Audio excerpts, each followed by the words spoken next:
there. Oh, there we go. Oh, now it is. Now it is. Now it is. You know what I'm saying? Look, You guys, know what I'm saying? Don't rump with me. Don't rump It with is. me. Look. It is now. And usually we'll have the Hammond playing.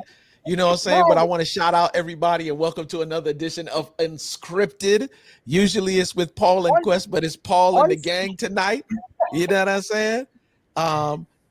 Real quick, man, give me, huh? It's Quest in the game. West in the game. Yeah, it's Quest and the gang tonight. It's Q and the gang tonight. Stop You know it, what I'm stop saying? Stop it. Stop. Can you go away? Yeah, look, and he jumping in and out. Look, I made sure I put it. Wait, hold on. Wendy, we are sorry, okay? We are so sorry. It's not us. It was not. Yeah, it's definitely not y'all. It's not y'all. Happy birthday. Happy birthday. Happy birthday. You know what I'm saying? Paul is away from us right now, enjoying the trees, the breeze, and the water. You know what I'm saying? He is on the island of Jamaica right now celebrating. Yeah, shouts out to Paul while he does what he does. But yeah, for everybody else who joins us on Monday nights to see, you know what I'm saying, what's happening. This is another edition of that thing we call Unscripted Convos. It's not Paul and Quest tonight. It's Quest and the gang tonight. You know what I'm saying? For those who don't know who these good people are on this screen, are y'all seeing it the same way I'm seeing it? Is Sade, is that you in the upper left-hand corner? Ladies and gentlemen, looking like her, like she gonna break that guitar out and serenade. Hey, while y'all playing, she might be able to. The vibes are very strong this evening. Ladies and gentlemen, that would be none other than Sade Darlington. Yep, going in. Let me. Yeah. Oh, You know what I'm saying? You know what I'm saying? You know what I'm saying? That gentleman down there on the bottom looking official. Every time I see my man TP, he always be fresh. Ladies and gentlemen, you know what I'm saying? And for those single ladies who might be looking for, anyway, that would be none other than Dr. Terry Parks, aka Dr. TP. You know what I'm saying? Yes, indeed. That lady up there in the middle with the fresh to death. You know what I'm saying? Do I put the mills in between? You know Yes, sir. Yes, sir. That would be Leah Mills Chapman. Y'all go ahead, shout her out. You know what I'm saying? And last but not least, Mina. Say what? Yeah, that would be none other than Armina Domingue. You know what I'm saying? Shout her out real quick. Yes, indeed. Ladies and gentlemen, we want to like for real, man, thank y'all first and foremost for coming and kicking it with us every Monday night and having these unscripted conversations about stuff that we really think about, right? But we never really discuss, at least in depth. And I believe, man, shouts out to especially TP and Leah and Armina because and it's lovely to have an educator on with us as well. But we're really in this season trying to bridge the gap between mental health and wellness and this thing called dating, relationships, and marriage.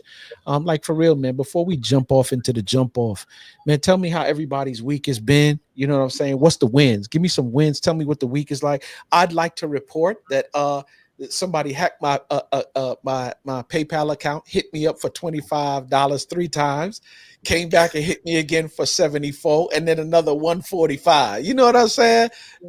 But the God I serve gonna make sure I get every penny back. You know what I'm saying? Yeah. Shouts out. So that's my win. Is that my faith is being tested? You know what I'm saying, TV? My faith is being tested. Yep. What's the wins, y'all? We've all been there. We have all been there, brother. Look, I was there this week too. It was that whole scam, right? Oh, like they were trying to get people on some poll or toll or whatever it was. Like they hit me, they got me. But good Bank of America, oh, come they on. came to the rescue. Did you do this? Absolutely not. Hey, wasn't a this win. drink is for FDIC. Here's the Hey, FDIC. but here's the thing though. Here's the thing. Remember back in the day when the banks wouldn't pay? You know what I'm saying? Credit card, they would not pay. They're like, hey, you know, it is what it is. They wouldn't pay back in the day. Now, this is probably before, Sade wasn't born yet. But this is, they would not, You gonna leave my little sis alone. You gonna leave my little sis alone. My mother was a VP of a bank. Bond. This is what I'm gonna need. This is what I'm gonna need. I'm gonna need Amina. I'm gonna need Leah, Amina, and Sade to get their own separate text line. Lord have mercy. We don't So late. I ain't mad with them. I ain't mad. I'll be watching them getting it in. I'll tell you why I love it. I'll tell you why I love it. This is the reason why I love it though, TP, is because the conversations are unscripted, but this family dynamic that we got right now was unscripted as well. Like, at least I don't know who it was. It was Sade or was it Leah that said it? It was, I think it was you, Sade. It was unscripted by us, or it might feel unscripted by us, but we know who scripted the whole thing out. You know what I'm saying? Yeah. And just to see them going back and forth during the day, like for real, when people see us get on these things, sometimes they forget that we human just like they human, and we go through challenges and difficulties and trials, and wanting to bust a cap in somebody's tail, go upside their head. Leah be ready from the D to, you know what I'm saying, load up the clip and blast. How your boy Lamar? Wah, wah, wah, wah, wah, like for real, we do. And the thing that I love the most is that when we see somebody going through a challenge and we in our daily text, ain't nothing to hop on the FaceTime with, girl, what you need? My dude, what you need? You need prayer. You need somebody just to affirm you. Like, you know what I'm saying? And it's not done in a way where we just, you know what I'm saying? What does my wife do? She does it to me sometimes. Just to play too. You know what I'm saying? You just play too. No, we sincerely are there for one another. So they be texting their tail off. You know what I'm saying? And I was like, oh man, they in there today. You know what I'm saying? But I pass it and I'm like, yeah, they loving on one another, and I ain't mad at that. So yeah, but can I jump in there though, Quest? Because what happened was we had a black man who saw a need in his sister, right? Yeah. It wasn't just a bystander situation where, okay, she just going through her stuff. It is what it is. Like what black women are saying today is we need the black man to show up for us. And Quest, you did that. And it was as simple as sending a little joint, hop on this FaceTime, everybody. Let's see what's going on with our sis. So no, that was good stuff. I appreciate that. Well, I love what add to it too that Apple wins each time, right? Because if we all did not have an iPhone, we couldn't possibly support each other in the way that we do. So, I love the Androids that are out there, but at the end of the day, all I'm just saying is Apple wins. That's it. I'm just saying maybe we need some, some stock. Somebody know somebody at Apple. Like you just all you're really doing is stating the truth. I mean that Android users are heathens. Wait, that's not what I said, bro. I didn't say that. Android users are heathens. Let me pray for them even now. Father God, in the name of Jesus, I'm asking that you would deliver the Android users. You know what I'm saying? Come for me if you will, but you ain't living right. You need to get an iPhone.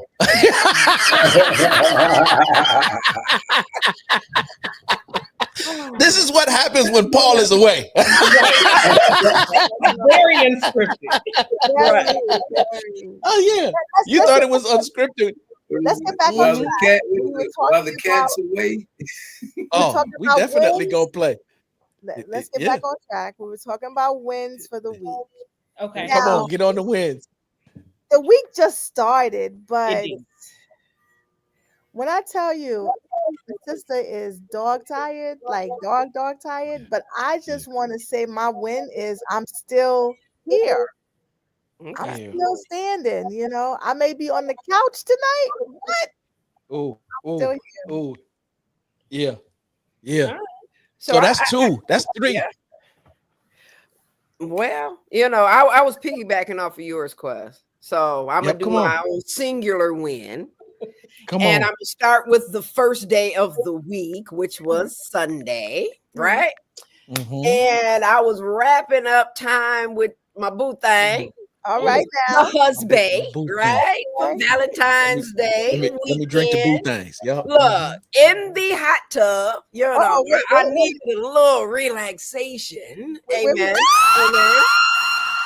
And so I was there. And praise God for You know what I'm saying? Oh, my Look, young look. ears. You know what I'm saying? Let's go back in time, boo, in the hot tub time machine. You know what I'm saying? yes. Come on. Will it I make love you it. sweat? I Yeah, love it. will it make you sweat? Come on. I'm about ready to do my TP, give thing. me TP, give me a win for the week, man. Hey, man, I'm still here. I have some meetings set up with the Cobb County school systems that could turn out to be very, very, very well is the word I'm going to use. Okay. And talking about teen dating, violence, and the whole nine. So to meet with them on Friday. Already submitted my proposal. They want to meet. Praise They God. grabbed me up very quickly. So they must like what they see. So to the point where I may have to pause my practice for the summer. Oh, okay. So it's that big where I may have to pause my practice for 6 weeks out of the summer. So we're gonna see what's happening. No. Y'all keep Come it on, prayed DeKalb up. County. Going and stroke the check, DeKalb County. You know what I'm saying? And it's crazy you Right. say it too, TP, because if DeKalb County is anything like I left it when I left the A, then they definitely need what you got. Yep. In that, and especially in that space and place. So yeah, and shouts from my out. understanding, if they pick it up, then Gwinnett County will follow. So yeah, it's gonna be, we'll see.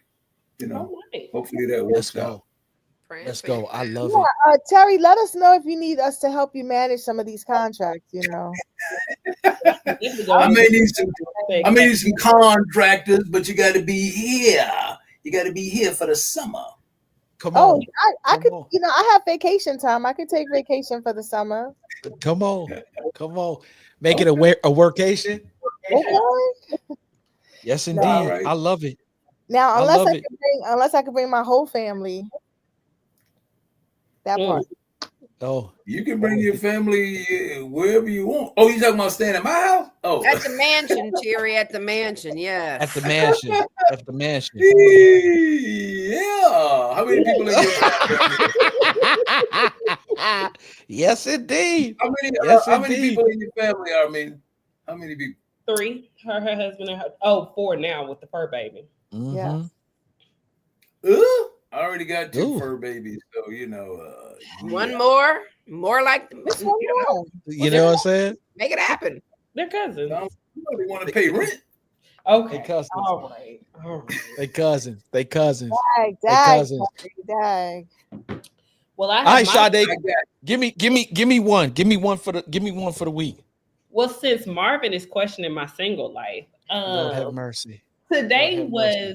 Today was really one of those moments where I was like, I wish I was married, because what y'all got in that group text, I would have given to my husband. Wow. I would have given that to him and been like, listen, I'm frustrated. I'm angry. Like, I needed to talk it out. But what I'm thankful for is that the Holy Spirit told me, tell the group, like, get it out. Because I was going to text it and I was like, no, I need to say this and I need to get it out. So when I saw the call, I was like, did I sound like I was about to pop off on something? A little bit. But I could tell too that you really had something on your heart though. Yeah, and what I'm thankful for is that, and to anybody who is single, I would encourage you to find community, right? Because there are things that, spiritually speaking, you can't just take to any and everybody, right? God. But having a community of people where I knew I would be understood, not even if people didn't agree, they would understand where I was coming from was very important in that moment. So that is my win, because today, if y'all weren't there, I don't know what I would have said and or done. But God is real. So that is my win for the week. I got a question too, because you said something, man. Sade always be the one that like prick your head to go. You know what I'm saying? Since this is unscripted, what is it that singles wish they had a spouse to tell that spouses no longer tell to their spouses? I I think as a single, it's the part of you that you don't understand yourself, right? Those frustrating times where it's like, I don't know what I'm really mad about or what's bothering me. I don't know what the root cause is right now. I just need to talk it out, because talk therapy is real, right? So having the opportunity to have somebody to throw something up to, and they don't look at it in disgust, but it's like, how do we clean this up? How do we resolve this? Is something that I think for me as a single, that is very important. And what I'm seeking is someone who my emotions and my feelings matter. Even if you don't agree, they still matter. You know what's amazing to me? That when you single, you put value on the ability or the thought of having somebody to converse with, like have real conversations with from that within that dynamic. And then when you get them, you know what I'm saying? Like you're not doing the things that you wish you could do once you got them. They're here now. Why are you not doing it? What is it about that? I immediately think of gap or gain, right? And what the gap or for those who have never seen, let me tell y'all something. And Dan Sullivan and Benjamin Hardy gonna have to cut me a check for this, right?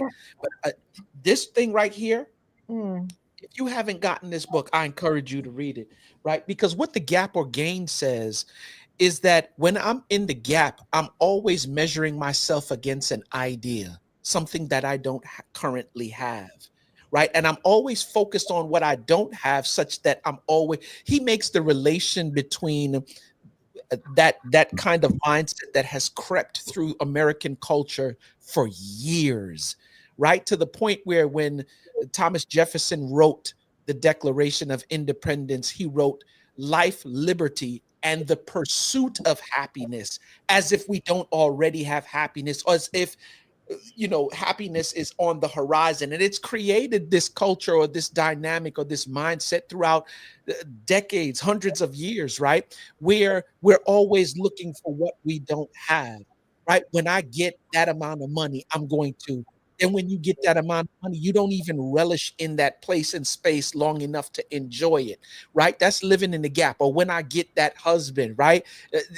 Sade, or when I get that wife. And then when you get them, you haven't even taken a moment to be grateful or thankful for what you've received. You already looking towards the next thing. And it's always this pursuit. When I get here, and when I get here, and when I get here. Meanwhile, the game says that you look back only for the purposes of where you've come from and where you are now. And you're grateful and full of gratitude that, man, I'm not where I want to be, but I'm not where I used to be. And I love where I am right now. And when you're grateful for that, you kind of acquire what you don't have. But the inverse to that is, if I focus on what I don't have, then I kind of end up losing what I currently have, because I'm so focused on measuring myself against that idea. And so it's funny, he shows this diagram, how people measure themselves against the idea versus people measure themselves of where they were and where they currently are. What's you guys' thoughts on that right there? Yeah, I thoroughly love the book. I mean, there were so many key takeaways from it, but just what you said right there, it's the measuring backwards, not forward, right? Instead of comparing where you are to this unattainable idea. But what stuck out for me most was success and happiness being rooted in perspective, right? Because I think those of us who live in the game, we tend to experience a greater self, I don't know, confidence, joy, and motivation. And those of us who live in the get in the gap, we never quite arrive. Mhm. Mhm. What I will say is, I think a lot of people struggle with being in the moment, not even looking at the game or the gap. Just what is this moment right here, right? Because we are taught, especially as people of color, to keep what's your next step? What's your next move? It's never just relaxing where you are right now in this moment. And so I think a lot of times, because we struggle with living in the moment, we struggle with even identifying where God is in that moment, right? And I I have a post that I have on my phone all the time. I am every morning I have to remember that I'm living a prayer that I prayed before. Right? So if I take every day and it's like I'm able to do things, or I'm able to go places, or I'm able to move the way I need to move, I prayed for this years ago. And if I don't take account to that today, I can't be grateful for anything else God does for me if I don't cherish what He's given me now. I mean, on the clinical side of that, we call that mindfulness, right? Mm-hmm. You know, sort That's of. exactly what I was going to say. Being in the moment. Yeah. And there's so many benefits for living in the moment. I mean, one of the greatest benefits is just a reduction of stress and anxiety. So Then I'm there's this. oh, I'm sorry. No. Come on, Leah. Come on. No, I was just going to say, I'm also wondering too, just kind of looking at the human condition, are we ever satisfied? That part. Right? Or is there always this continual hunger? And I think that, when we talk about being able to overcome appetite, it's not just physical food, right? It is the desire and the appetite for things that is also a part of that equation outside of just food, right? You get what you finally want, you get married, right? It's beautiful, but that literally, like the preparation, the hunger of, right, is months, but then it's gone the day of in a couple of hours. So now what? Now I'm back hungry again because there is something to, this need to always have something gratify you, right? There's always this chasing after a feeling or having this dopamine rush or whatever it may be, right? We're always trying to go after this thing and we're never satiated. Is there That's real quick, Shadi, I want to ask a question. Is there ever a time when we realize, like, I'm acquiring all of this stuff and I'm still not fulfilled? Yeah. But didn't Solomon say it was all vanity after a while? Like, you just kind of. But I'm saying, look how long it took him to actually say that. After how many hundredth concubine? I'm just saying, you one man can only go. Hey, you only can smash but so much. You know what I'm saying? I know Wilt Chamberlain was a bad man, but I don't know if you know what I'm saying.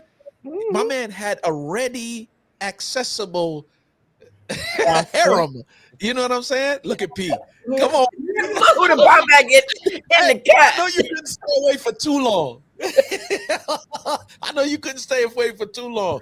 But like, for real, what is there a part of you that it not only sees it, but are ready to address it?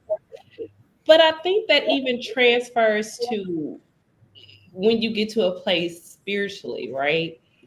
If Christ can never quench that hunger, right? Then you're always going to be chasing something else. And what we have to understand is a lot of people chase the idea of Christ, but not necessarily get the foundation of who He truly is. So there's always something missing because we're taught He stands in the gap, right? So whatever that is that I'm searching for, if I rest in Him, like, Lord, whatever, whenever, however, it makes it easier for me to say, you know what, where I am is where I need to be. But a lot of times, right, when we're looking at God, right, it's kind of like this idea, but it's not tangible, right? And so we're accustomed to being able to operate in the here and now, right? And ground ourselves, going back to clinical, right? Thought, we physically ground ourselves a lot of times by simply touching something so that we don't feel as though we're out of body, right? And so to get to God, that is a very big idea, or something that's just kind of out of reach if we want to really look at it beyond what we're taught to say, hey, this is who we need to believe in. But for instance, what if our Father just doesn't make sense because I didn't have my Father physically here on earth to touch, right? So I think that, again, from a theological or spiritual standpoint, it makes sense to talk about God. But how do we make it real if we don't have the physical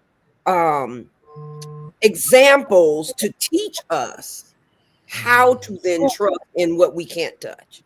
But we gotta acknowledge a couple of things, right? When we're talking about this need to feel fulfilled, but we never quite arrive. There's the whole idea, and as we were talking about this, the phrase that popped into my head is imposter syndrome, and how those two are so connected. And I started thinking of, like, how are they rooted? What are they rooted in? Both of those things. They're rooted in the idea of self-doubt. They're rooted in perfectionism. They're rooted in an inability to recognize personal achievements. And so, Leah, when you asked the question about God, I start thinking about, if we're made in his image, where does that exist in this always I have to achieve the highest of whatever? And to Sade's point, we don't sit in there long enough to even bask in it. It's like, as we're finishing, we're thinking about, what's the next thing? Where can I go next? What can I do next? And I think, like, Armina and I, well, in the women's group chat, we shared about this Bible. Actually, I shared it in the whole group chat, right? But it's a Bible, right? And one thing I've realized about myself, and I think, again, that's where knowing yourself comes into point, to Armina's fact. What I learned when I did my devotion is I would read, and then I'm like, all right, I read my chapter for the day. Let me go on to the next thing. But this Bible, the thing I love about it, like, it has a place for you to do notes. And one thing I know about Sade is, if I start to write, I'm going to keep writing, and I'm going to take notes.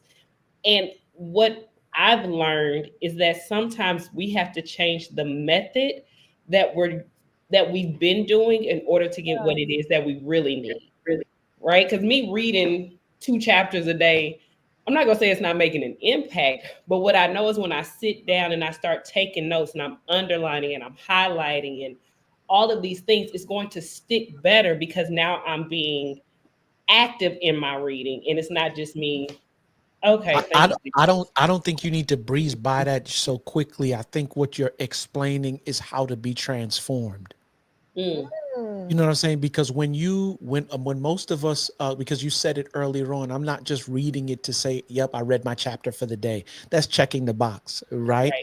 And we don't, anytime I'm finding, especially in this season of my life, anytime I crack that particular book open, I'm not looking for just to be able to say I read a chapter, or to have information that I can wax deep in. I could care less at this season of my life how deep I can wax.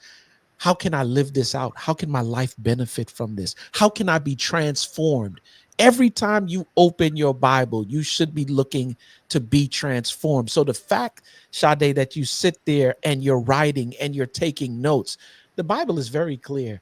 Write the vision and make it plain. Yes. Because there's something that happens in that writing process. When you write one thought out, what you'll find is that it's connected to another thought, and then you write that thought and then connect it to another thought. Then another Bible text comes to your mind, and you go back and you read, not just how they say it, TP, the old sermon dudes, you say you exegete the text. You know what I'm saying? You read what's happening before the text, what's happening after the text, so you can find what's in context. And by doing this process, you start thinking differently. Bible is clear. whatsoever a man thinketh, so is he. And I Yeah. think So if I like, can track, yeah, because come for on. me, I would say for the past 6 months, I was like, Lord, I need a book to read. I want a good devotional to read. Give me a good book to read. And I would buy one and I'd be like, this is trash. Like, I don't like this one. I don't. And the Holy Spirit was like, get back to my word. Like, that's the book. Yeah. Start So, there. And then everything else will kind of like fall in line. But we have to get back to the point where that's what we're studying, especially in the times that we're in today. I can't quote Max Lucado to get me to heaven. You know what I'm saying? I need to know for myself exactly what it is, thus saith the Lord, as the old people say. it's crazy. Shouts out to Rochelle. She wrote a book called Write It Down and Make It Happen, states that understanding is exponentially increased when we write things down. Yeah. Wow. That's why you take notes in school. Come on. What they say, repetition is the mother of learning. You keep writing, you're going to learn some You stuff. don't stick to it. And it deepens the impression, right? Like that's where the neural pathways are laid. It gets deeper and in the gyri, what they call it, of the Clinician. brain, Come on, right? It's clinician. just, you know, and so when you do these things, and I wanted to kind of go back to what your question was, initially when you said something about right being single and desiring something, but when you get into it and you have that thing, then it kind of disappears, right? Yeah. And so it's the void of active engagement, right? That writing is an active process. So in your marriage, you have to engage, right, in some sort of ongoing active process to make certain that it is healthy, right, and remains right at the So level you desire. Yeah. So we're not experiencing what we should experience because we're not actively engaging. We think it's going to happen through osmosis. Osmosis. No, sir. Come on, Amina. I see you. I see you. I mean, I was just going to add to that, you know, we were talking about wanting to communicate, right? Like having something you want to share. Well, we know that in a marriage, there has to be communication or the marriage is going to die, right? And when the marriage is on the deathbed, yes, it can be revived, but it took so long to get there, right? So when you talk about something we desired so much, and then when we get it, it's like it goes out the window. And I'm gonna just tell a quick story. My daughter wanted this dog so bad. I mean, she desired this puppy for months, the pleading. When I get it, I'm going to do this to it. I'm going to do that. I'm going to be out there walking it. All these promises, right? We get the pup, and I kid you not, maybe 2 weeks into it, she was over the pup.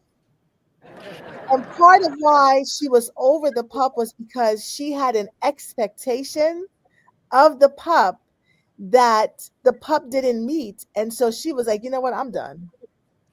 But you know what? I mean, I when you were talking, I wonder if was it the expectation, or do we not realize the responsibility that comes with what we desire? I think it's both, right? Because I am expecting that you're going to do this for me. And when you do this for me, then I will do this for you. So, if then. Right. So if you don't do this for me, then I have every right to walk away. And that is not the right thought process. Because if I'm going to sit back and so for her, she wanted a pup that would do everything she wanted the pup to do. Sit, lay, roll over.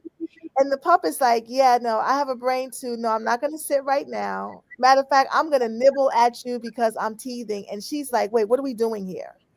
Right. And so we get into a brain too. No, I'm not going to sit right now. Matter of fact, I'm going to nibble at you because I'm teething. And she's like, wait, what are we doing here? Right. And so, wait, what's happening? Yeah. Why am I hearing it twice? Matter of fact, I'm going to nibble at you because I'm teething. Oh, that's P needs to fix that. And so, I know he's watching too. Yeah. Why am I hearing it twice? Oh, I know why. Go ahead. Now you're not hearing it no more. I knew it was coming from you. I didn't want to out you, but I was like, Nah, you good. Hey, so Armina, but isn't that like marriages though? You see what I'm saying? Your daughter, I always say that if you look at any failed marriage, you look at any, failed relationship, a lot of it's due to unmet expectations and assumptions. Okay. And so your daughter had an idea, but the expectation wasn't communicated. Well, how do you communicate that to the dog? You see what I'm saying? And so it's like, hey, if you don't, there's nothing wrong with setting your expectations. It's when you don't set them, that's when you set yourself up for failure. And so going in, here's the expectation. If you get a dog, it ain't like, they understand, English. You have to train the dog. And so it's just like, I don't want to say you have to train your spouse, but in essence, it's almost kind of like you do. You know what I'm saying? I need to share with you what my expectations are. If I want a stay-at-home wife, you see what I'm saying? And the person I go out with, they say to me they want to be a stay-at-home wife without me even sharing that, then the next golden question is, tell me what that looks like. Yes. You see what I'm saying? Yes. Tell me what that looks like, because yours and mine, I'm quite sure, are something different.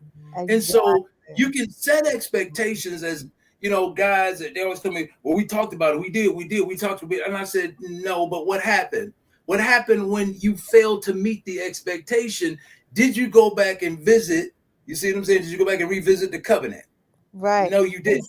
And so it just keeps piling up. And that's what I'm over it. This dog ain't doing what I wanted to do. Right.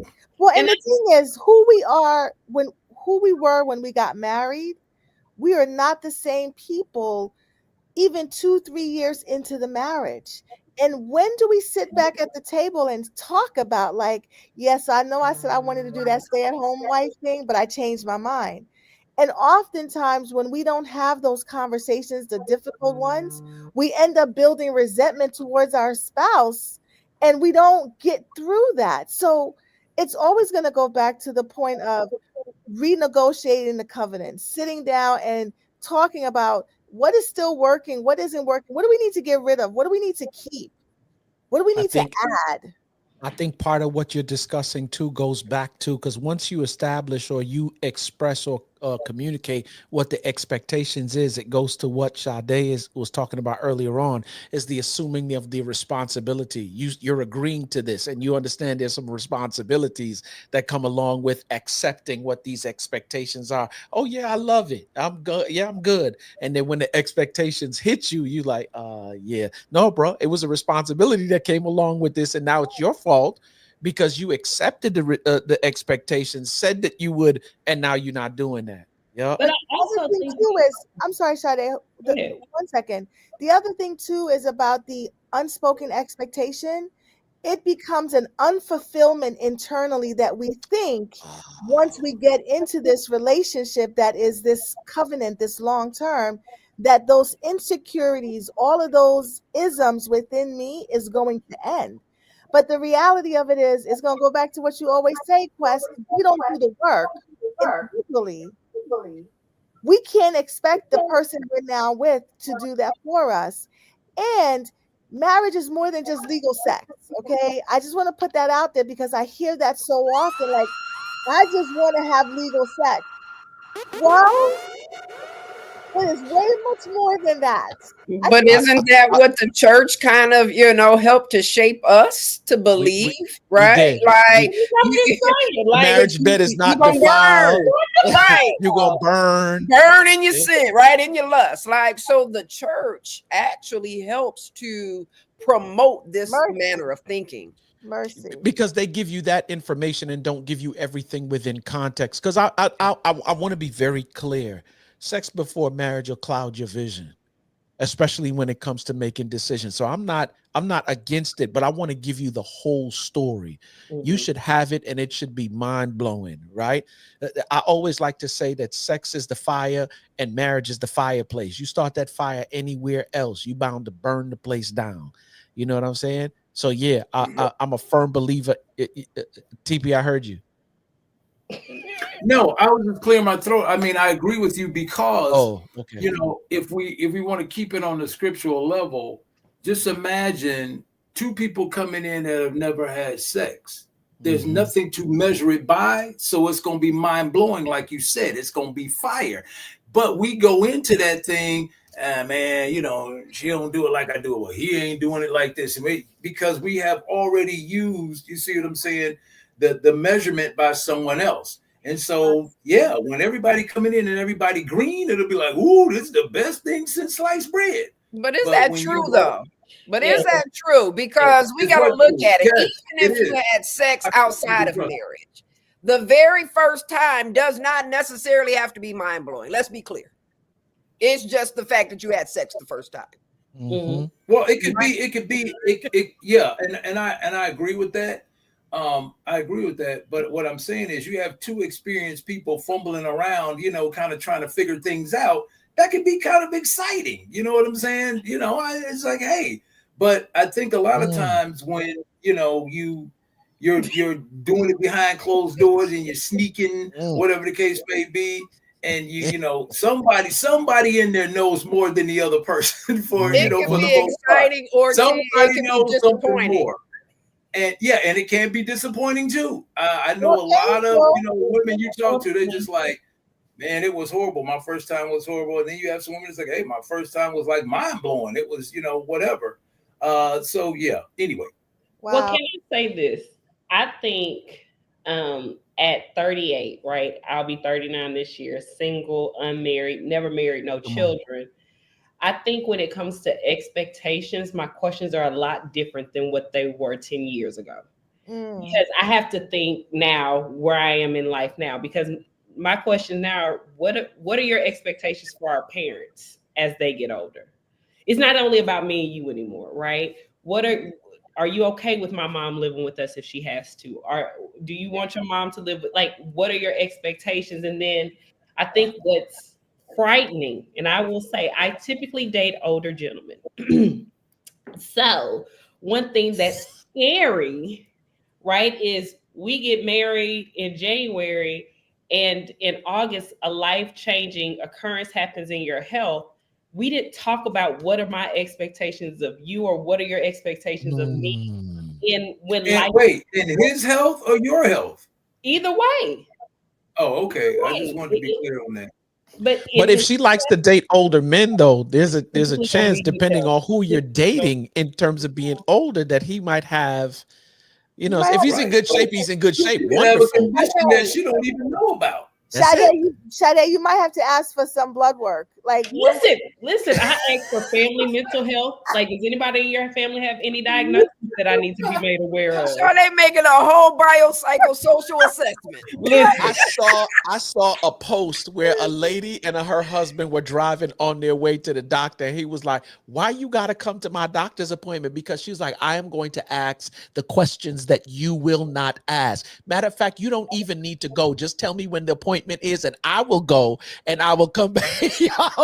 And that's where we at least from that perspective. And the thing is, like, I don't want to mess up her name. I think it's Viva.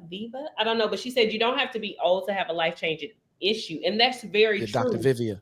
But at 38, I'm thinking of it more so than when I was at 28. You know what I'm saying? It's more prevalent because I've experienced my parents getting sick, and you know, siblings are dealing with different things. So I think we have to have the uncomfortable expectation conversations, right? Like, if cancer comes into our life, what does that look like?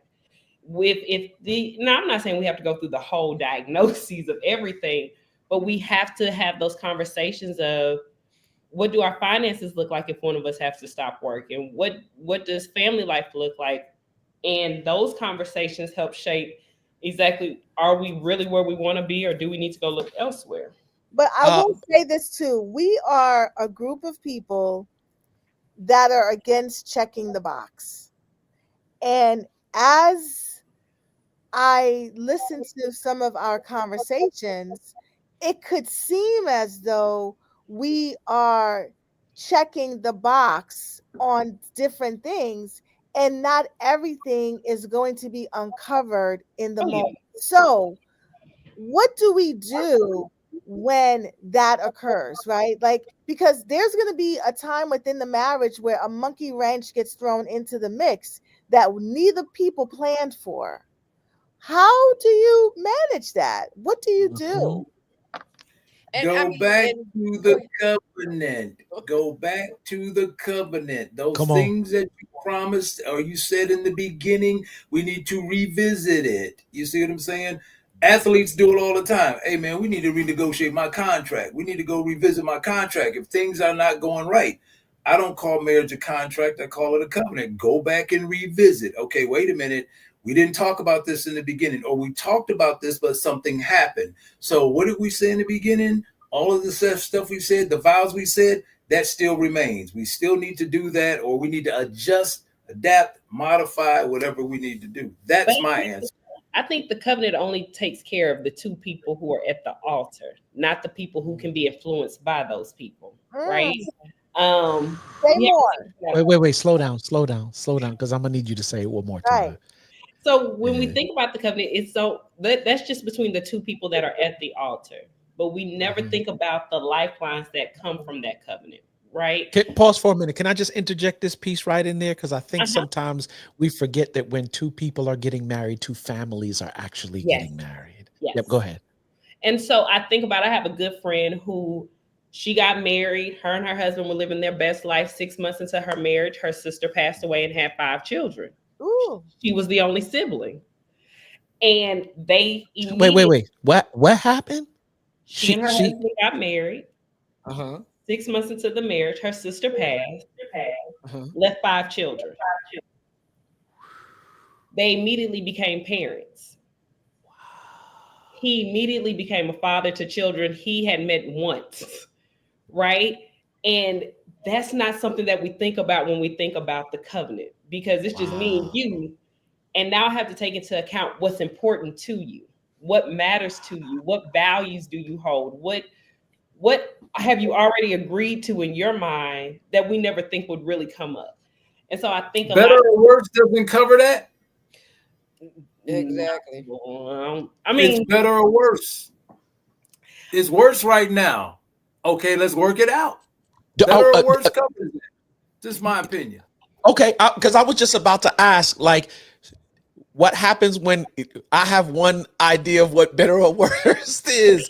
Like, better or worse concerns me and you, not me, you, and your sister. You know what I'm saying? Now, if it was me, let me just put the disclaimer. I'm like, yeah, take on these babies. Let's go. They family. You know what I'm saying? They ain't got nowhere else to go. We the parents now.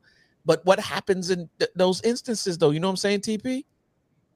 Because it's like we kind of talked about on one of the other shows, and I, made an addition to this covenant, right, thought process is sometimes people are getting married to another individual, right, on its face. They're standing there, those two people, but that's not who they're marrying. They're marrying their past thought of what a marriage is supposed to be like. That part. They're not marrying the individual.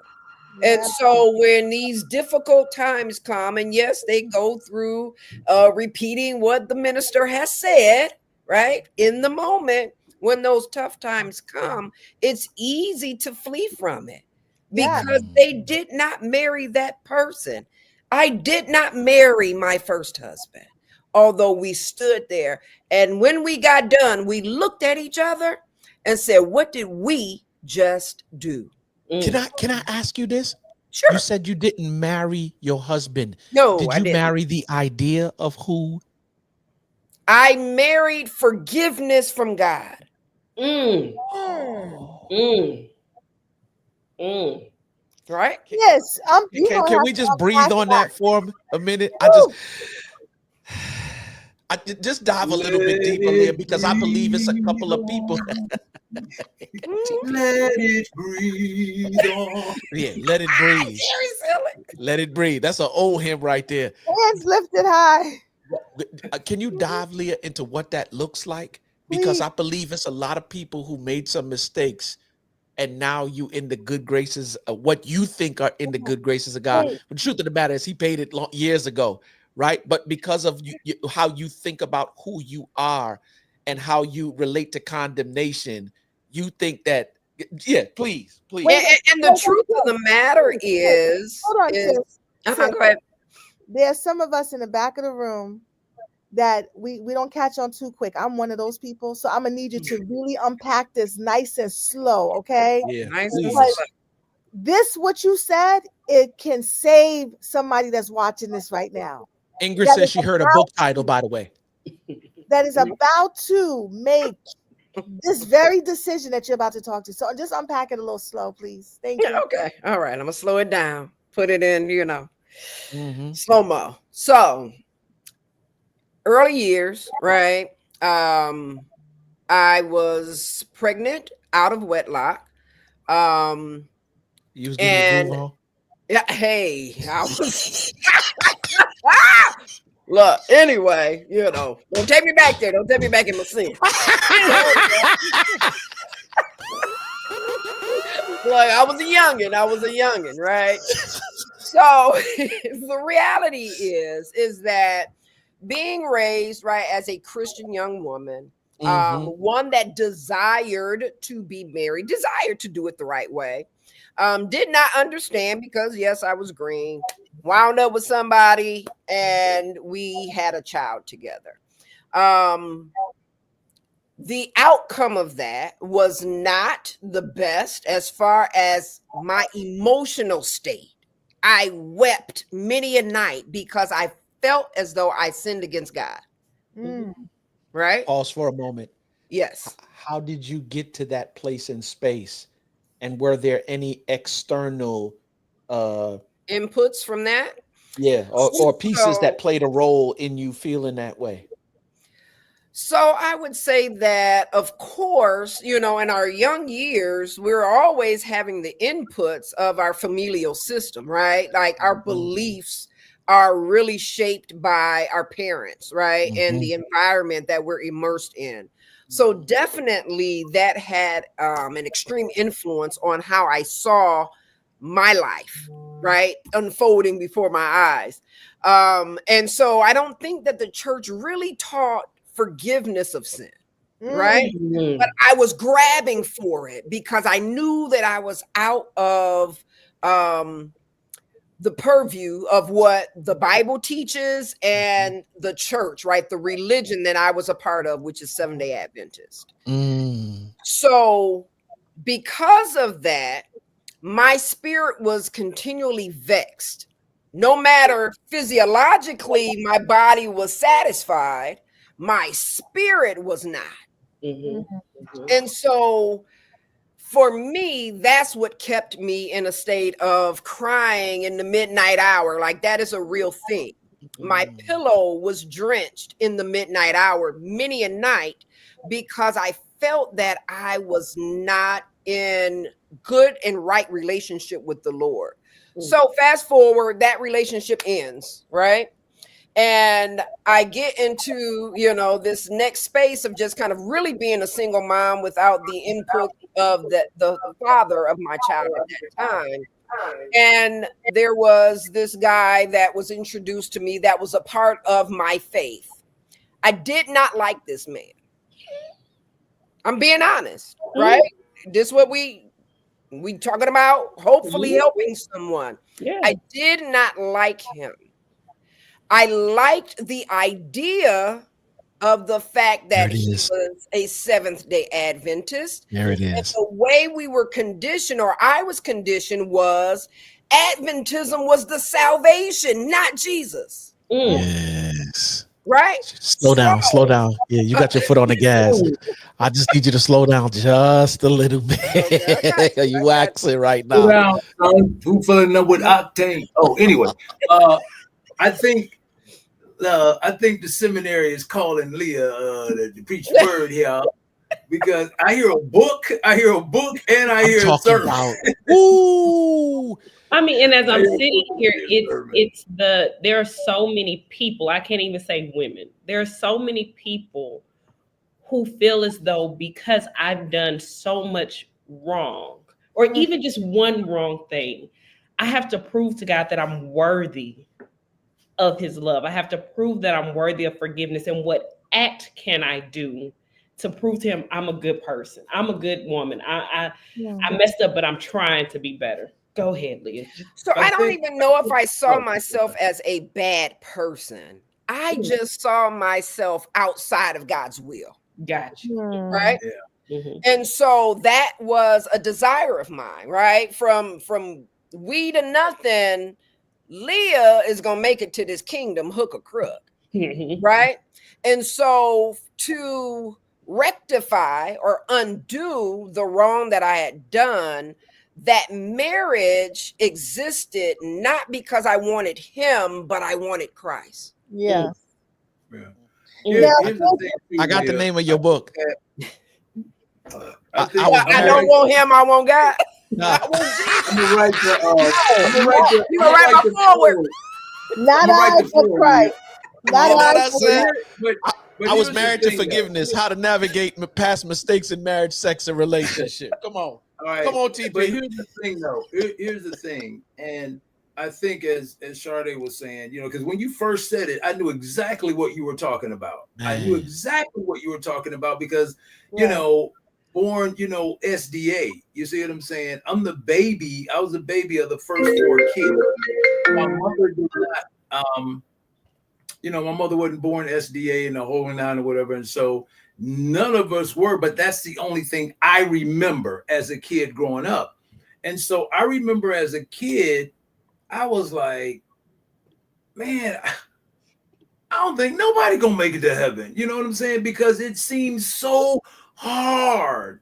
And if you did anything, it was straight, you're going to hell. You're going to hell. And you're trying to beat the word. And I don't know how many times I've seen people come down on an appeal and praying and pouring their heart out and just telling all their sins and whatever. I'm like, Jesus, and we were made, you see what I'm saying, to feel a certain way.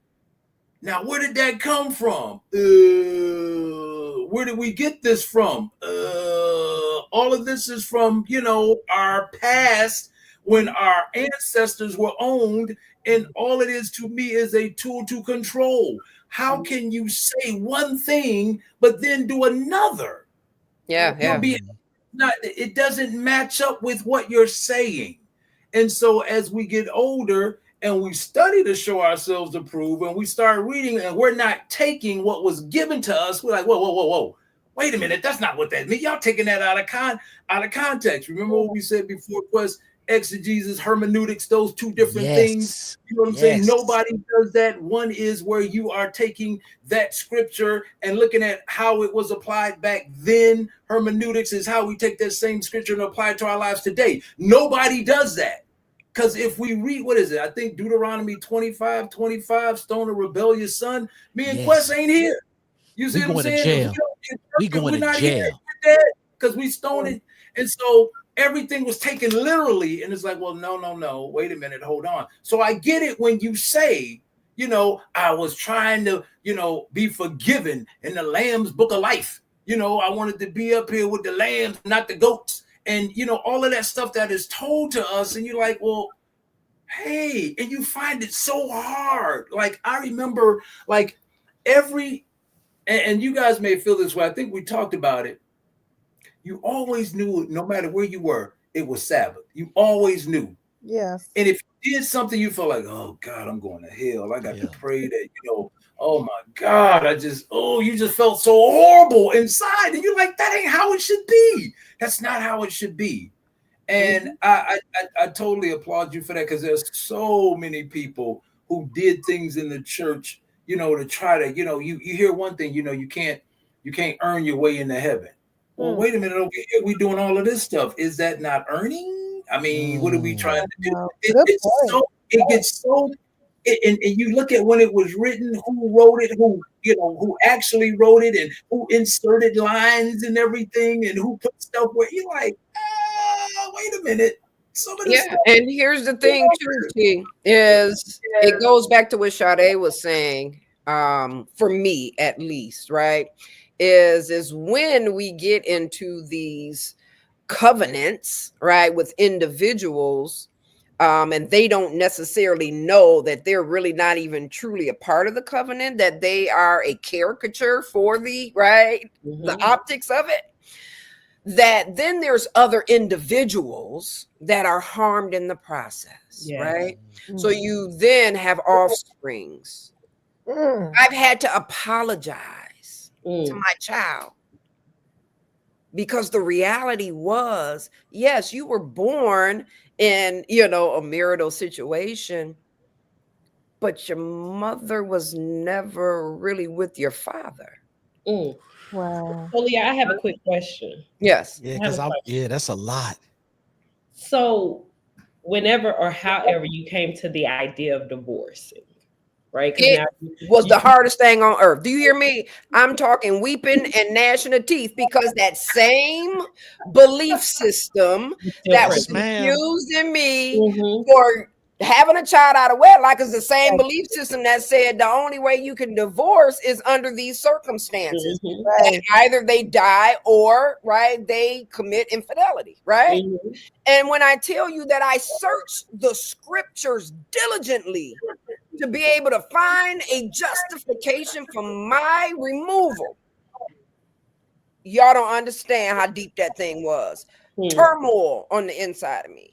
No, I promise So you. how did you get to the point? How did you get to the point of being able to accept Christ for who he sincerely was or who he sincerely is and move forward boldly to where now you're married to Uncle Lonnie and it's love and it's genuine and you can, Uncle Lonnie.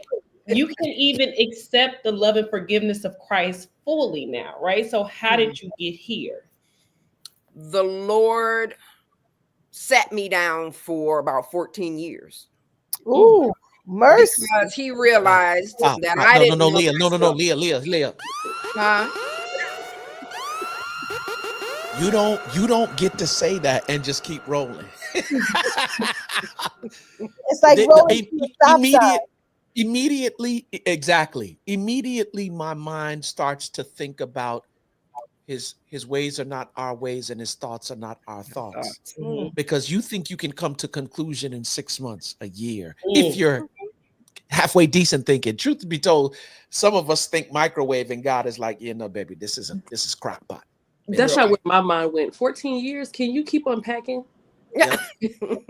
No, I'm just saying, because like for real, some of us are going through even right now, and you think that there's a problem because you haven't arrived, and this thing happened 3 years, 5 years, 6 years ago. So please unpack the fact that God had to sit you down for 14 years. Yeah, because 14, I'm thinking if someone is sitting in that space for 14 years, some things that you are not supposed to be doing in those 14 years, like talk to the people. Oh, yeah. I'm still sinning amidst the 14 years. That's what I was trying to understand.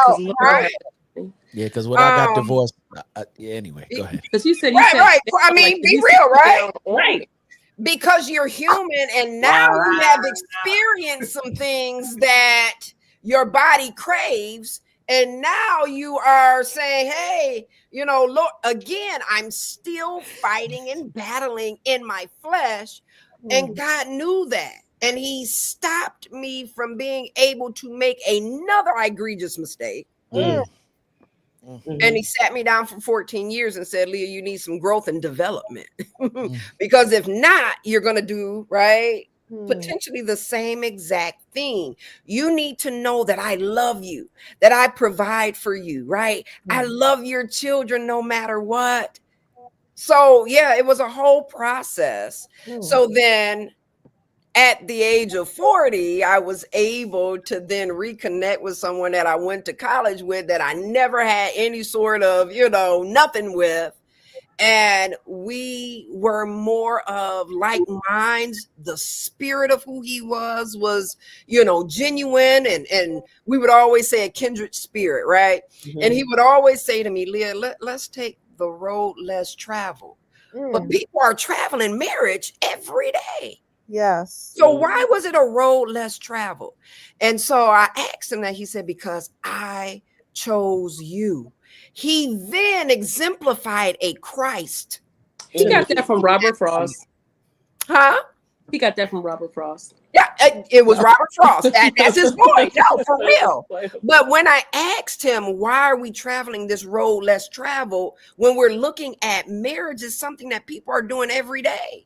right? The Bible says that people are going to be marrying and right, giving in marriage. Like, this is something that's happening all the time. Doesn't mean that it's genuine. Doesn't mean that it's real, and it doesn't mean that it's going to be sustained.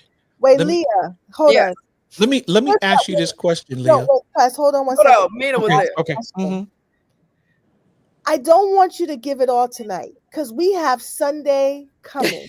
And I want the women to come, and I'm thinking of having some empty boxes that we give out that we unpack. Oh yeah. You know, like so Quest, with your next question, be very intentional because I don't want Leah to give all of it tonight. We need to save some of this story for when we get together in March. Yeah, we will. The title, A Ram in the Thicket. Look, my God. Look, Mina, trust me, it's that 14-year gap that we can't get to tonight. That's what we're gonna have to unpack. Right. Like the fool. We put it in that question, A Ram in the Thicket. Because I have a question, and I feel like I need to ask this question. You have daughters, right? I do. You have unofficially been adopted as my big sister. So what do you tell single women who maybe they're not marrying forgiveness, maybe they're trying to marry their doubt, or maybe they're trying to marry, well, God has forgotten about me in this area of life, or God doesn't care anymore, so I'm gonna go figure it out myself, without giving it all away, right? But how do you encourage women who are yearning for this and feel as though God has forgotten them to still sit like you did for those 14 years? I would say be still and trust that he loves you. Right? And this was one of the texts that would always come to me.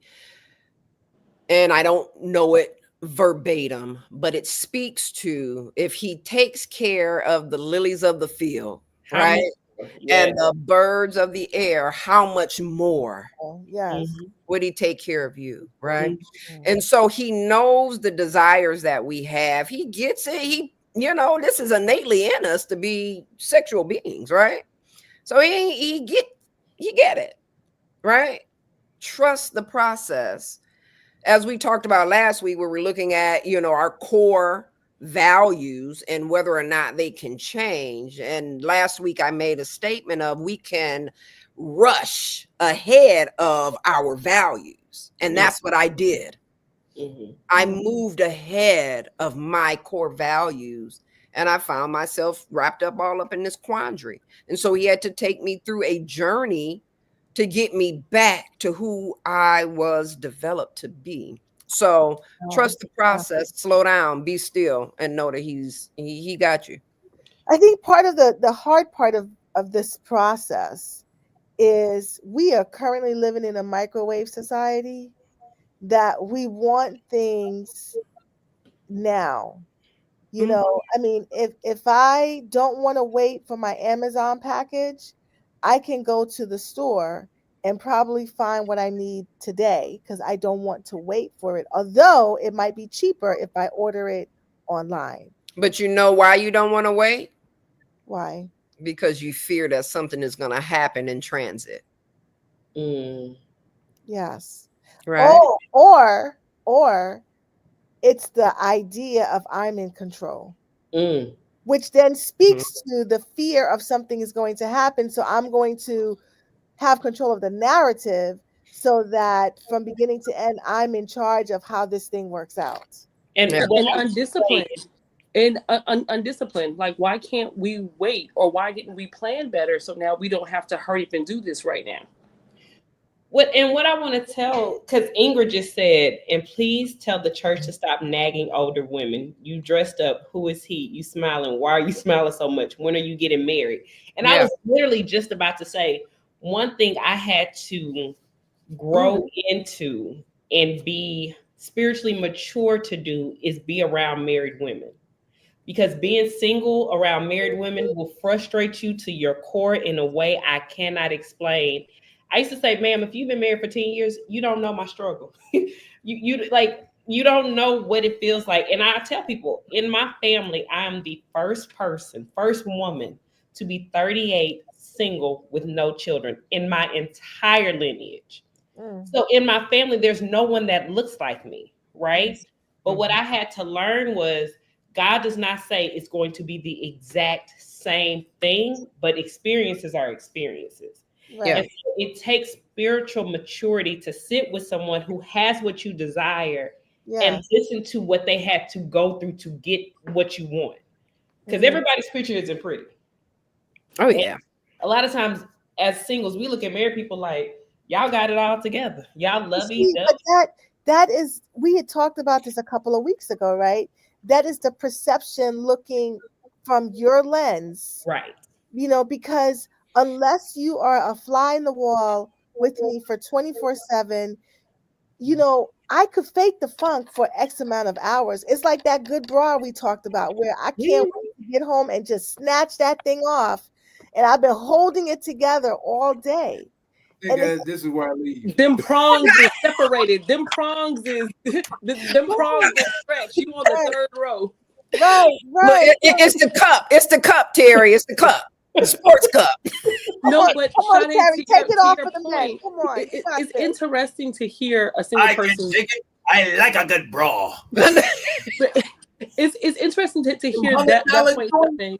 Because a lot of times I look at single people and I'm like, yo, y'all have it made. There's so many things you do not have to concern yourself with. You don't got to consult nobody else for nothing. You can move and do how you want and need to do. You don't have to worry about their opinions, their feelings. You know, it's like it's like something so freeing about it. So I think there's blessings on both sides. But I think it's important to be responsible as a married person, a happily married person, to share, girl, I know people look at me like there's a hot mess or she jokes and plays around. But the way God got me right now, because of where I have been in my marriage, I've been in my marriage so low to a point where I'll say for Sunday how low I was because of what transpired in my marriage. And oh my God, if I shared the full story of how I am where I am now and how that played out, if you'd have told me this 15 years ago, I would have said, who? Hell no, not me. And I think ain't no damn thing. But the way that God has grown me since then, only through that situation, I know he could have gotten my hard headed behind to pay attention and grow to this point. What I would say is what's interesting is and we talked about this earlier, what you as a married woman see as a blessing, I see as a curse, right? Because I don't have anybody to consult with. Every decision I make is based on what I think, how I feel, what I think is going to happen. When it comes to moving, and I have to move by myself. Like if I travel, I'm traveling by myself. There's no one to look out for me and make sure my purse is closed and here's your bag. Everything is on me. And so I think one is how we frame it, right? Yeah, but I would also say too, though, Sade, like some of the things that you think you desire, you will not desire in your marriage. Right. Like, you know what I'm saying? Let me say this. Your opinion is stupid, husband. Please stop giving me your opinion. No. Go Tim. Well, here's the thing. I think I've been married the longest, or was married the longest on the panel. You know what I'm saying? I put 26 years of hard labor in the joint. And so what I'm saying is, you know, I'm enjoying my parole right now. But what I'm saying is this, and you make a very valid point. The deal is, you think you want something. You ever wanted something, and when you got it, you was like, oh, you know, this ain't what I thought it was going to be, or this like Mina's puppy. This didn't taste like what I thought it was going to taste like. Right. You know, and I hear a lot of people come to me and talk about Sade. You know what I'm saying? That girl, like, gee, she young. I said, yeah, I know, but she want to be married. Why? That's from people who are married or have been married and divorced. And I said, well, you wanted to be married at one time, you know, because we thought that was the ticket. And then when you got in there, you didn't realize the whole compromise and all the personalities and everything you got to contend with, and then enter a child. Now it's like you thinking, I thought I was going to get help. You're like, this child is my own. You know what I'm saying? You'll be single. You can potentially be single in a marriage. And so, and here's the thing. And what I don't want the listeners and what Sade to think is, I am not disparaging marriage. That's not what I'm saying. You got to be careful what you wish for, because you just might get it. You have to be careful in what you pray for. You see what I'm saying? God bring me a, and then he brings you what you think you, and it's like, well, wait a minute, God, I didn't pray for this. Yes, you did. That's what you said. You said, bring you a husband. I bought you a husband. You see what I'm saying? That's what you wanted. I bought you one. But he got all these problems. But you said, bring you one. You didn't say, Lord, help me to prepare, and this and that. And so you have to be specific in what you're praying for, what you wish for, in the whole nine. Again, I am not. And I will say this, and I can say it, and it'll be in my book as well. It's like we all see red flags. Every last one of us see red flags before they get married. And if you tell me you don't, I'm like, you lying. We all see things and we try to, that'll work. And again, I always say, stop trying to turn red flags green. They're not going to change. They ain't going to even turn yellow. So you got to determine, is that something that you want to compromise on? Is it something you can? Because I guarantee you, here's truth. I knew this wasn't the person for me. I knew she wasn't. Mm-hmm. But what did I do? Everything that I valued, I put on the back burner and brought out what I wanted, which was education. Mm-hmm. You see what I'm saying? And that's what kind of ruined everything. I was in a relationship with someone who we both were wearing different jerseys. We were not on the same team. And somebody who was trying to get their education as I was moving forward. And I'm like, it didn't dawn on me until after. Wait a minute. Why is this person going back to getting all of this schooling? Because you work a job that doesn't even require that. I mean, you can get in there with a high school diploma and you good and work your way up. But you kept doing it. And I'm just thinking, hey, education, you doing your thing. But it was something that was said to me, and it didn't dawn on me to my divorce. I'm going to get my doctorate too, because ain't nobody gonna tell me what to do. Oh, I'm like, who telling you what to do in here? You do what you. Oh, I'm not talking about you. I'm talking about on my job. Lie. That's what I found out, because my therapist said this to me. I always kept saying that I can cook, clean, wash, iron, sew, and do hair. You see what I'm saying? I got mad skills. And so I was like, she couldn't, I was in competition. And my therapist said, you know what? I hear you say that all the time about what you can do. This is what I think, and my therapist might be listening tonight. No, not my therapist. My therapist didn't tell me this. A friend of mine told me this, that I think that your ex could not get on your level. And therefore, to get where you could, because she couldn't cook, she couldn't clean, she couldn't wash. I taught her how to iron. I taught her how to do laundry. I taught a lot of that stuff. You see what I'm saying? And so again, I'm sitting here like, dang, you from the South and you can't do what? The simple? You can't even boil water, And so what happened was, you tried to be at my level because that's where you felt you needed to be. Now, everybody that know me, when I walk in the room, hey, Pogs, what's up? Da-da-da-da-da-da-da. You don't get that. You playing in the back, your light ain't shining. So the deal is, you got to know flat out, is this what you really want? I knew she was not the person, because I almost called it off the night before. Wow. And she felt it. There's a question. We need you to go back and answer. Well, we can all answer it, but how do you point out the red flags and not come across as being negative? How can you point them out? Whoa. Yes, whoa. you talked about, you see red flags, stop trying to make red flags green flags, right? And we're talking about communicating and communication. How does one communicate to their spouse about these red flags that we're seeing and not come across as being negative, nagging, Debbie Downers, and so forth?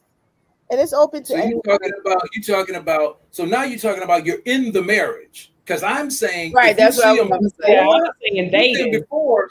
If I'm seeing red flags in the marriage, we too late. Right, exactly. In the mix now. My point is, if you see them and you know that's something that you're like, nah, man, this person can't save money, ain't trying to save money. This person, you know, they don't, you know, some of the things I said, they don't cook. They're so argumentative about certain things and they won't let it go. How do they bounce back after a disagreement? You see what I'm saying? Do we have disagreements? Do we have arguments? Those are two different things. You see what I'm saying? So it's like when you see the red flags in the beginning, what we see is we traveling on that relationship road and there's the sign and it says what? The bridge is out.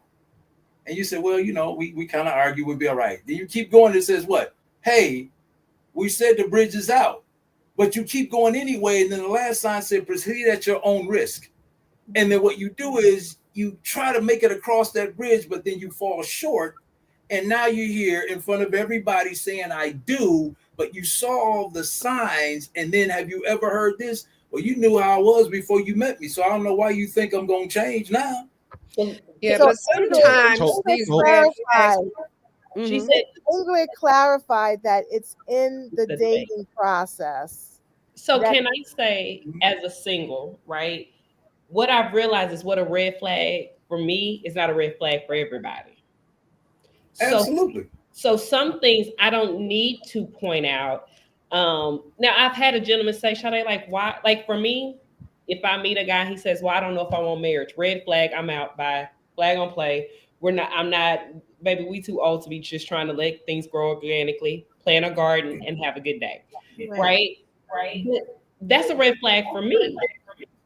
Another woman could have just gotten out of divorce and say, well, I don't know if I want marriage again either. So I think when you have those conversations, because I do believe in having parting conversations, hey, for me, this was an issue and this is why I'm deciding not to go forward with this relationship. That doesn't necessarily mean that person has to change that.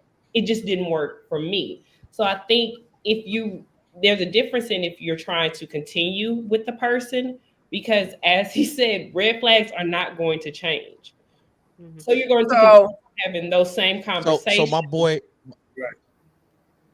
your boy, I was to this whole thing. I think it's perfectly encapsulated.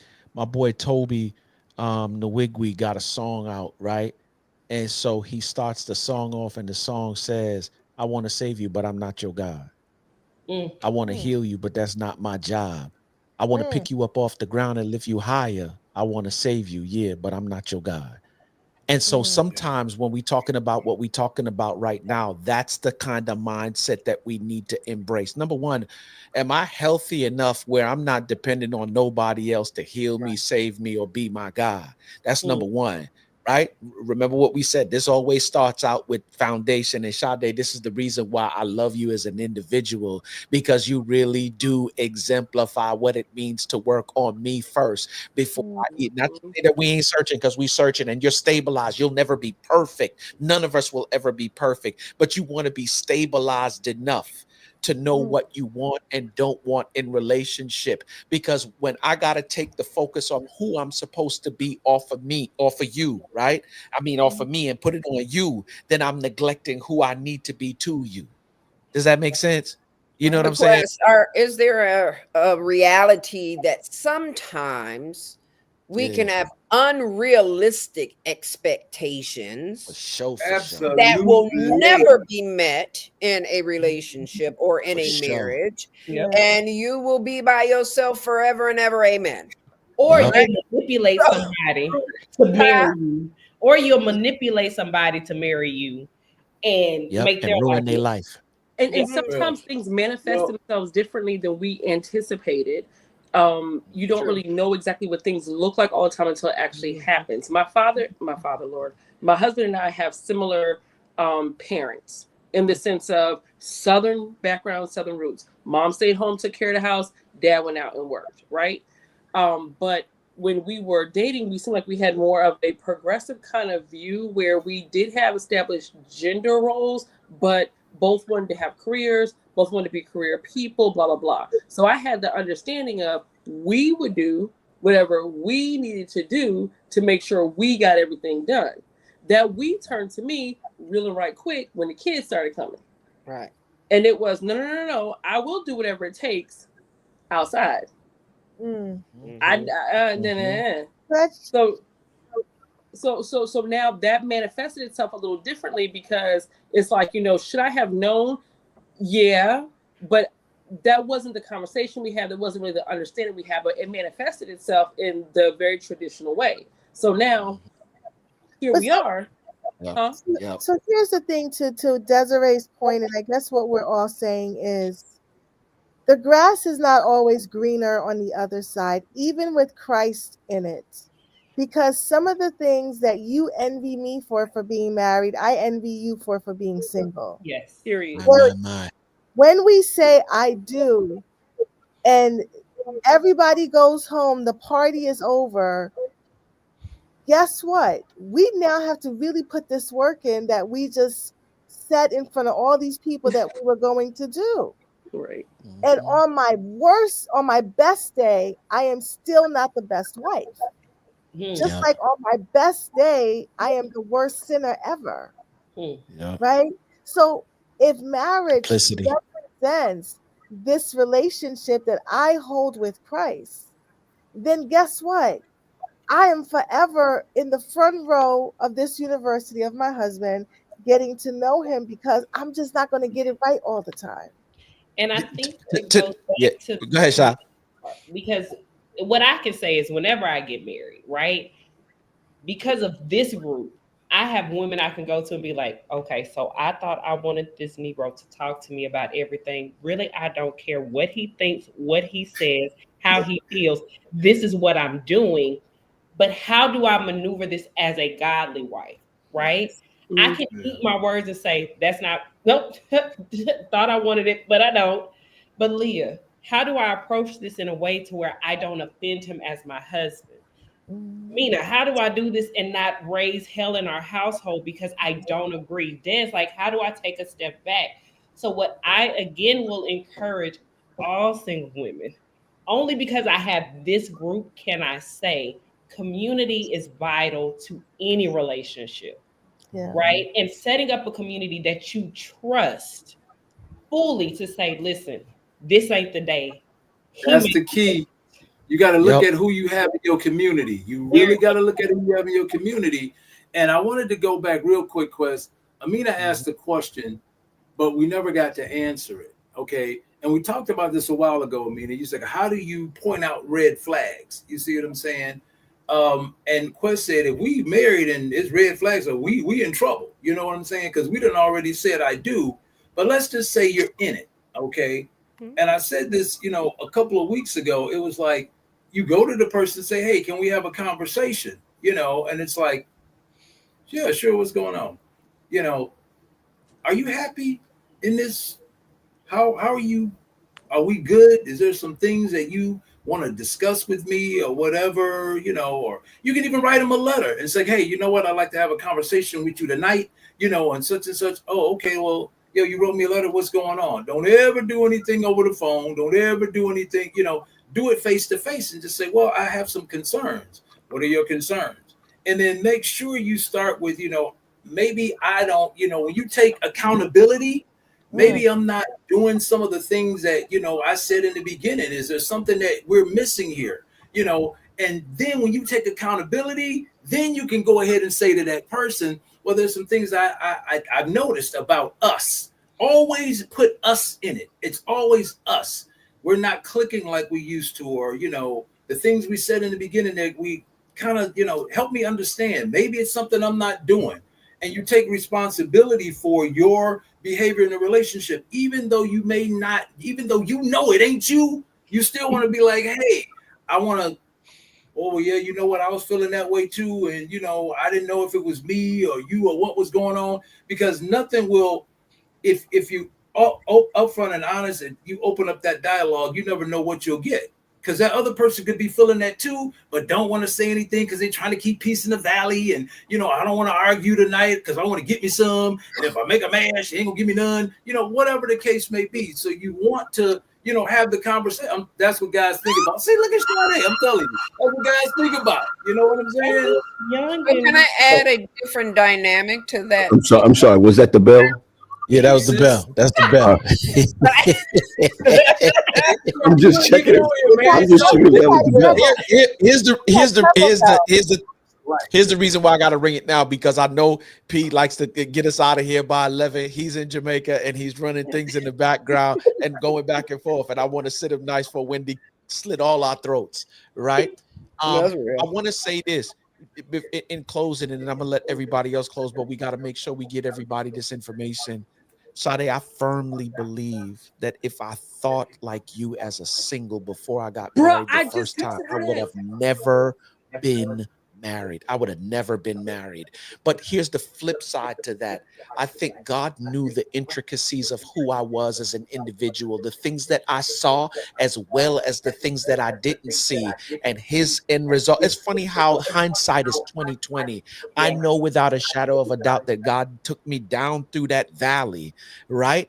For me to experience some pain and some hurt and some things where it was just nothing but loss, in order to think differently. Because even when the divorce was over, to me, I always say I went through a 14-year divorce.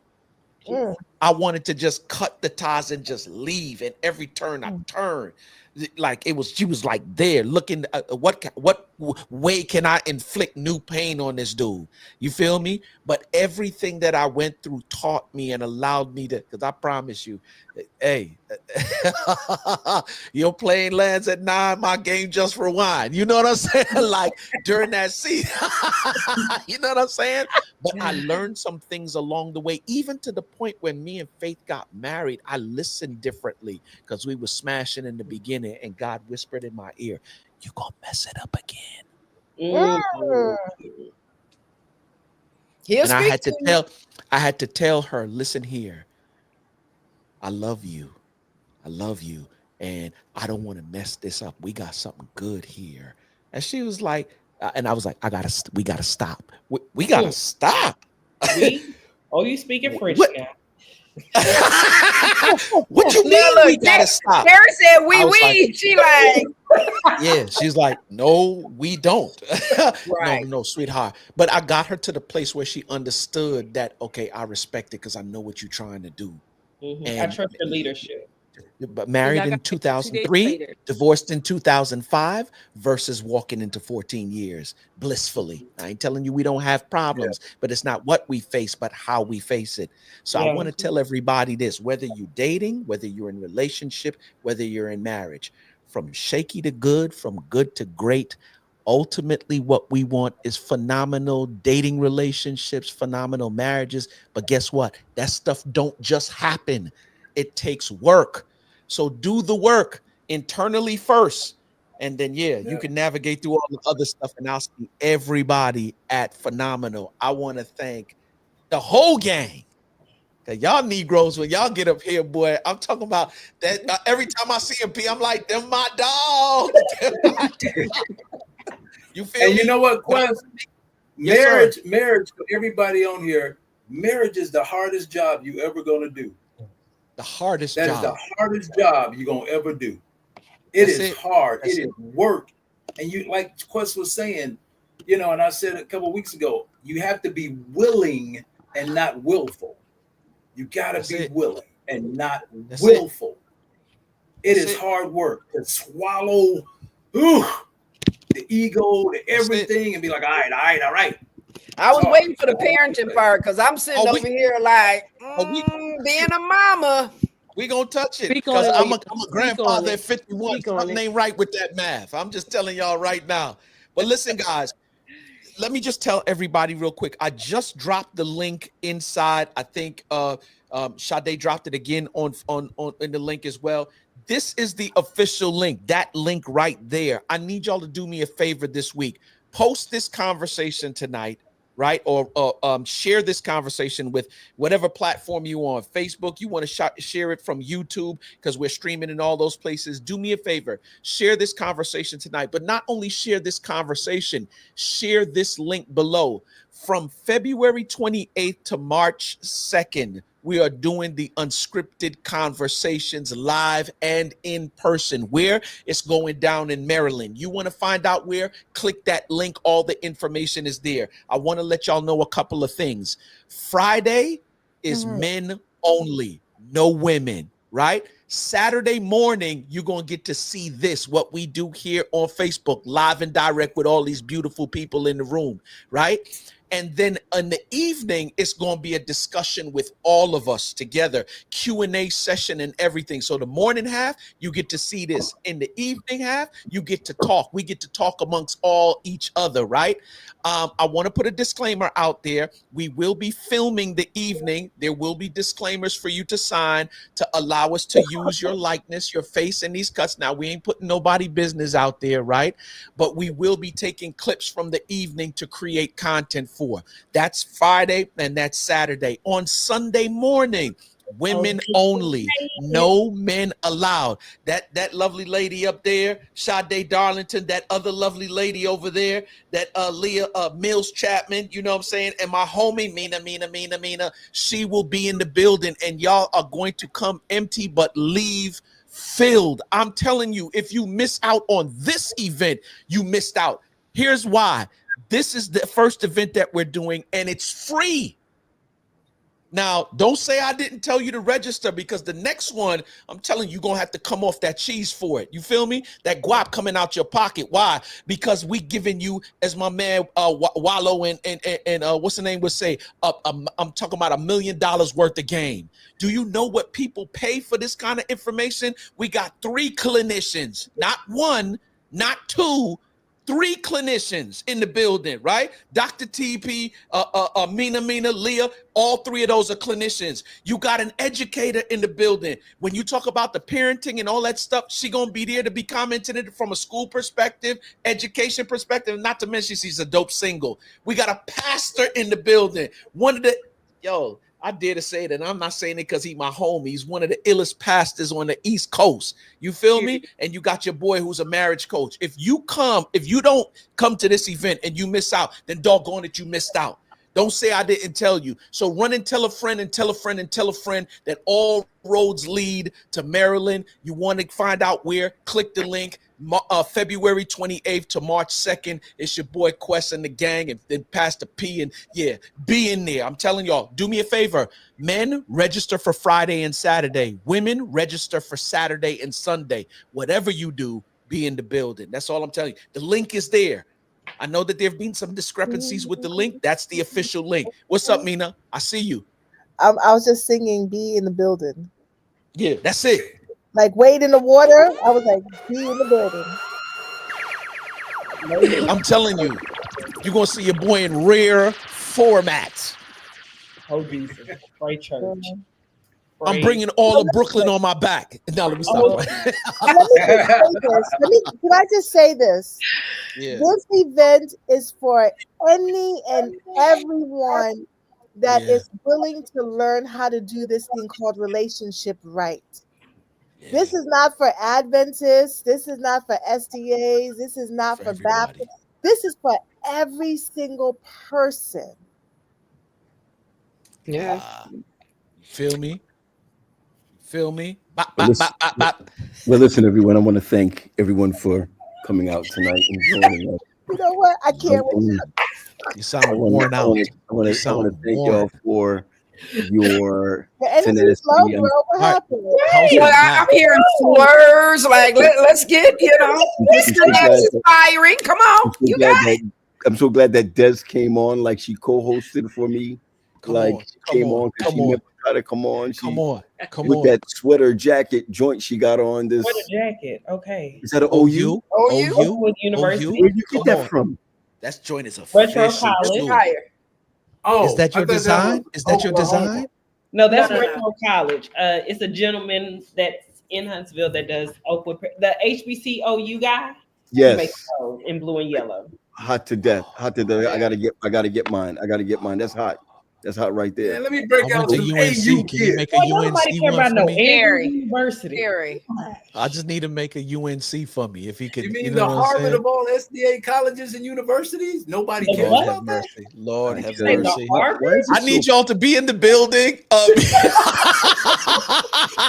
before TV burned the place down. He's a pyromaniac. I'm still going. AU, baby.